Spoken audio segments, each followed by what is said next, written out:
The coronavirus has devastated Jerusalem's economy, sending hundreds of merchants in the city Arab sector scrambling to find ways to survive the crisis. At Salah Eddin Street, the commercial artery of East Jerusalem and the only Arab commercial street in the city, you can find all sorts of businesses, from hotels, cafes, clothing, grocery and money exchange stores, providing thousands of jobs to city residents. But because of the strict measures imposed by Israel to curb the spread of the pandemic, these businesses closed for almost 2 months, bringing many of them closer to the verge of bankruptcy. It crushed something called a commercial situation here, as already Jerusalem is under a massive economic recession. Due to the Israeli occupation, it's closed and isolated. This has affected the economy greatly in the holy city. And this is how Salah Eddin Street looks like just days before the end of the holy month of Ramadan. Under normal circumstances, it would be overflowing with shoppers buying products they need to celebrate the end of Ramadan and the beginning of Eid al-Fitr feast. But shop owners say only a fraction of shoppers are out.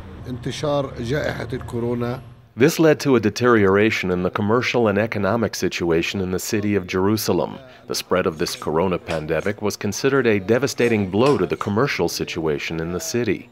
Jerusalem relies heavily on religious tourism, and merchants eagerly await the month of Ramadan. It provides them with the financial lifeline that they desperately need. Hijaz al-Rishaq, chairman of the East Jerusalem Merchants Committee, says the pandemic added to the misery of the merchants.